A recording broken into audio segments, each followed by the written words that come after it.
எல்லாருக்கும் ஹாய். நான் இன்றைக்கி கார்லிக் முறுக்கு பண்ண போகிறேன். எப்படி பண்ணுறது பார்க்கலாம்.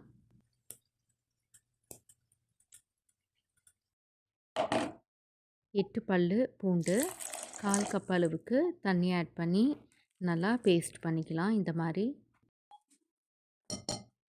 அரிசி மாவு 1 கப்பு, 1/2 கப்பு கடலை மாவு, 1/4 டீஸ்பூன் பெருங்காயம் பவுடர், 1/4 டீஸ்பூன் மஞ்சள் தூள், 1 டீஸ்பூன் மிளகாய்த்தூள், 1 டீஸ்பூன் சீரகம், தேவையான அளவுக்கு உப்பு, நெய் 1/2 டேபிள் ஸ்பூன். நீங்கள் பட்டர் வேணால் பட்டர் கூட ஆட் பண்ணிக்கலாம்.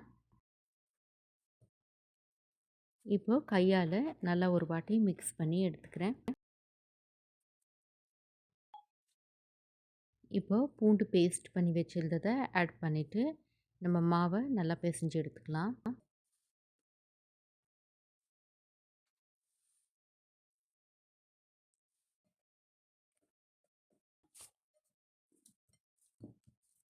இப்போது நம்ம முறுக்குக்கு மாவு ரெடி ஆகிடுச்சு.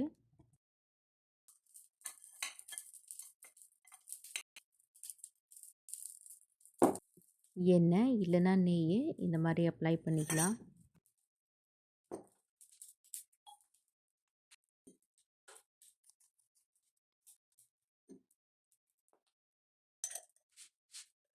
முறுக்கு மாவு ஆட் பண்ணிக்கிறேன்.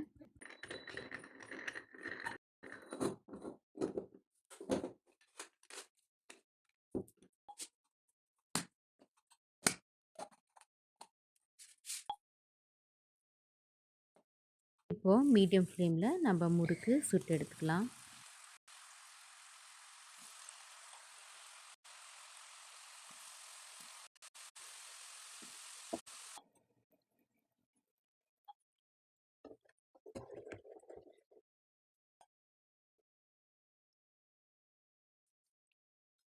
நம்ம கிறிஸ்பியான கார்லிக் முறுக்கு ரெடி ஆகிடுச்சு. இந்த வீடியோ உங்களுக்கு பிடிச்சிருந்தா லைக் பண்ணுங்கள், ஷேர் பண்ணுங்கள், கமெண்ட் பண்ணுங்கள், சப்ஸ்கிரைப் பண்ணுங்கள். தேங்க்யூ.